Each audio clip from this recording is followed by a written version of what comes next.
Hi guys, we're Group ADG, that's Aditya Dhruv with V, and our project's about the theory of general relativity by Albert Einstein. So basically, Dhruv will be talking about the theory and its basis, and then I will be talking about the demonstrations and its applications in length. Okay, so now what is the theory of general relativity? So it basically talks about gravity and its application in modern physics. So Newton said that gravity is a force of attraction between two masses that is directly proportional to the product of their masses. So that essentially explains the strength of gravity. But what Einstein did was he explained how gravity works and its application in modern physics. So now what Einstein said is that matter warps space-time around it. It forms a curvature of space-time, and that curvature of space-time is what we call a gravity well. And any object in or around that gravity well is going to get pulled towards center the matter that has formed the gravity well, and that is exactly how gravity works in space.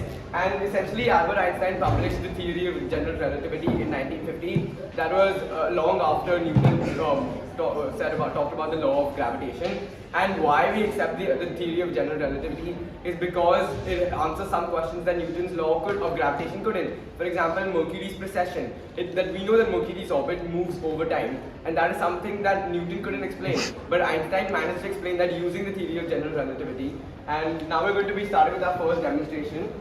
So, first I'll just explain the apparatus we're using for this experiment. So we've got in a Lycra elastic sheet, and that's going to be acting as the space-time continuum in our demonstration. Then we've got a point object, we've got a point mass, which is going to be acting as a star, so say our sun in our solar system. Then we've got marbles and a squash ball that are going to be acting as celestial bodies or planets in general. So, like Dhruv mentioned, and I'm going to explain it visually, like he said, when there's no matter present, space is not warped. But when we add matter, or when we add something with mass, you see that it essentially warps the space-time continuum, and thus when you put a planet, you see that gravity is actually just the object following the natural curvature form because of that gravity one. Another thing worth noting is that you see that the ball starts to spiral in towards the star, and that isn't something we really see in space. So the reason it happens here and not as well pronounced in space is because the frictional force acting here is much more prominent.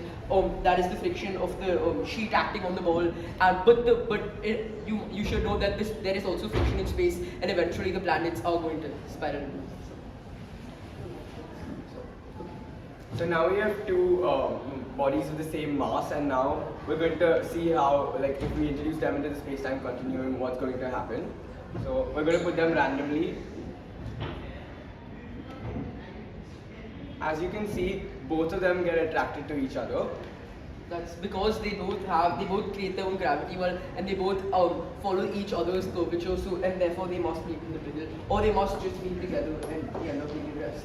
So now we're going to do a final demonstration, which is one of the best applications and uses of the general theory of relativity in daily life. So this theory was actually, this application of the theory of general relativity was actually used by NASA to make sure that the Apollo missions, for example, the Apollo 11, the Apollo 13 missions, the satellites managed to reach from the Earth to the Moon. And this was done through, as we're going to show the demonstration first. So we're going to assume that this is the Earth, and we're going to assume that this is the Moon. So as you can see that both of them form gravity wells, but the gravity well that the Earth forms is much larger than the gravity well the Moon forms. And now we're going to introduce a satellite, which is going to be one of the marbles.